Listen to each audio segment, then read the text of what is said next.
এই যে গণক বসে আছে রাস্তার পাশে, দেখবেন টিয়া পাখি নিয়ে, তারপরে যে কাগজ নিয়ে, আসেন ভাই ভাগ্য পরীক্ষা করে দেই। আরে ভাই, তুমি যদি মানুষের ভাগ্যই পরীক্ষা করতে পারবা, তো তুমি রাস্তার পাশে কেন? তোমার ভাগ্য কেউ পরীক্ষা করেনি কখনো? এতটুকু কমন সেন্স আমাদের নাই। ও যদি আমার ভালো মন্দ করতে পারে, ভবিষ্যৎ বলতে পারে, তাহলে ও রাস্তার পাশে বসে আছে কিনা? ওর তো প্রাইম মিনিস্টার হওয়ার কথা, ওর তো ইলেকশন করার কথা।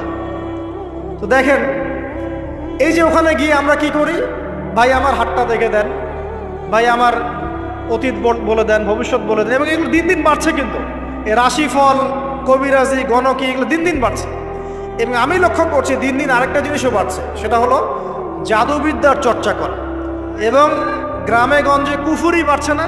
কুফুরি করা, তাবিজ করা, বিচ্ছেদ করা, স্বামী স্ত্রীর বিচ্ছেদ করা, মেয়েকে বশ করা, সন্তানকে বশ করা বাড়ছে না?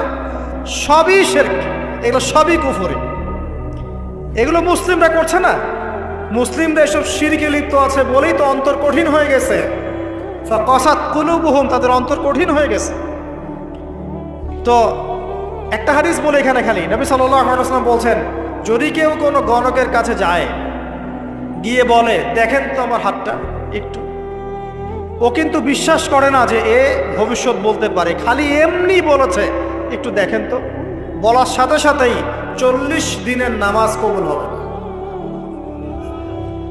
আর যদি তার বলা কথায় বিশ্বাস করে যে হ্যাঁ তোমার ভবিষ্যৎ খুব ভালো, তুমি চাকরি পাবা, এটা করবা সেটা করবা, এবং সে বিশ্বাস করলো হ্যাঁ এটাই হবে, তখন নবী সাল্লাল্লাহু আলাইহি ওয়াসাল্লাম বলছেন সে যেন আল্লাহর পক্ষ থেকে যা নাজিল হয়েছে, মানে এই যে কোরআনুল কারীম, এই কোরআনকে যেন সে অস্বীকার করলো, মানে কুফরি করলো। এগুলো আমরা করছি না ভাই? অনেক কিছু করছে। আমরা স্তম্ভের পূজা করছি, অনেক মুসলিম আগুনের পূজা করছে। আগুন জ্বালিয়েছেন, মাথা নত করছেন কেন? আগুনের সামনে আপনি মাথা নত করবেন কেন? আপনি একটা স্তম্ভের সামনে, গাছের সামনে দাঁড়িয়ে মাথা নত করে ধ্যান করবেন কেন? আপনি মেডিটেশন করছেন কি জন্য? আপনাকে নামাজ দেয়া হয় নাই? 5 ওয়াক্ত নামাজ দেয়া হয় নাই? নামাজের চেয়ে বড় মেডিটেশন কিছু আছে নাকি? আপনি ধ্যান করছেন কি জন্য?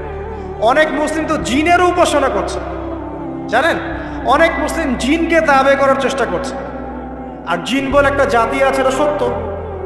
এরকম প্রতিটা ক্ষেত্রে শিরক আছে। শিরক কথায় আছে, কাজে আছে, বিশ্বাসে আছে। দেখবেন মুসলিমরাই আল্লাহ ছাড়া অন্য কারো কাছে দোয়া করছে, মুসলিমরা নজর মানত করছে অন্য জায়গায়,